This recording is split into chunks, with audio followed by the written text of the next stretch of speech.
Good afternoon, adventurers. I was pondering the other day, I was looking on LinkedIn.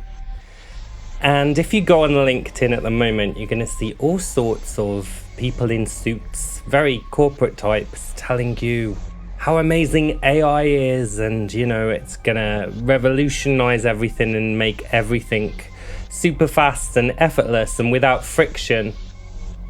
Whether good art needs a little friction is a discussion for another time.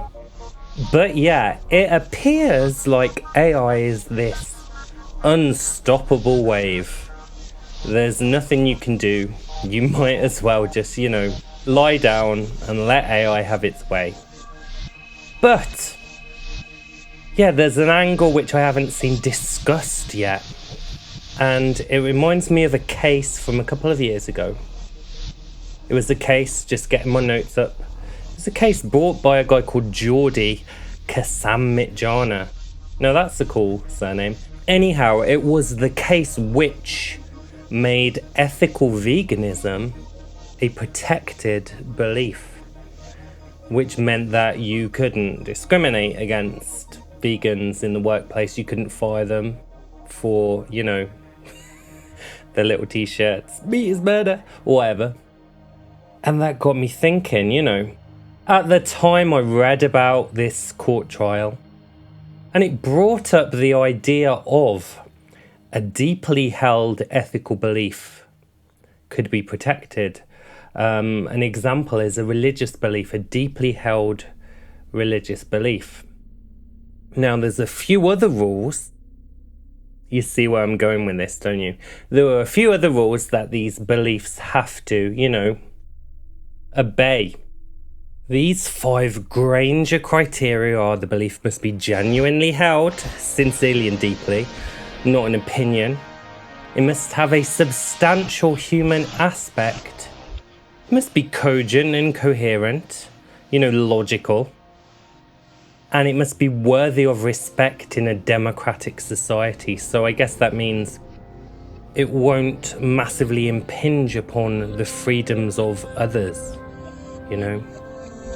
It's kind of a live and let live thing. And I think, I'm not a legal expert, but I think that, ethical AI hatred could fall under this. If people are feeling that their livelihood and, in fact, their reason for living is being taken away. And I think all it will take is one very passionate individual who has a lot of time and who wants to bring this case to do it.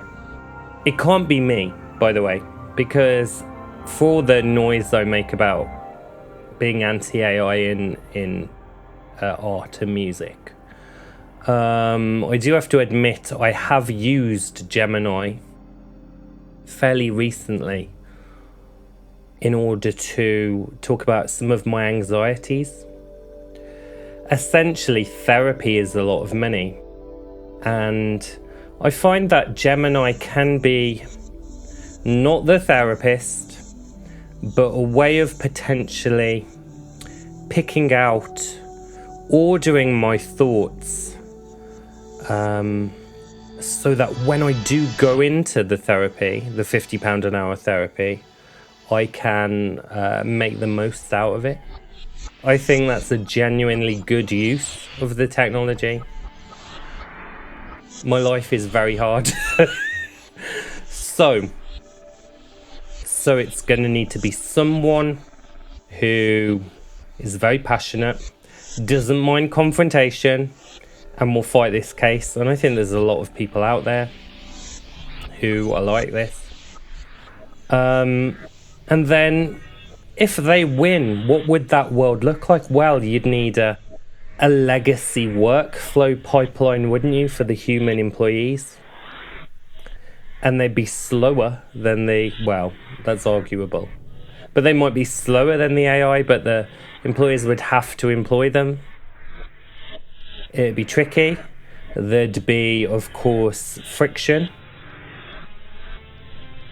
And I was thinking, what would the solution be? And I think, essentially, It's another thing where a divorce of the human race might be an answer. If we find another Earth, one of the Kepler planets, the people who don't like AI could go there, or they could stay here and the other people go. But I think to keep everyone happy, there needs to be some kind of opt-out solution, option in society. I opt out of AI. The people who love it, they really love it. The fanatics. It scares me. And they don't in any way understand or empathise with the other point of view, which again scares me. But so that's maybe what's going to have to happen. Someone brings the case. Anti-AI luddism becomes a protected characteristic, a protected belief, and then we all just, avoid one another. Anyhow, I'd love to hear your thoughts. Let me know. See you next time on Magical Synth Adventure.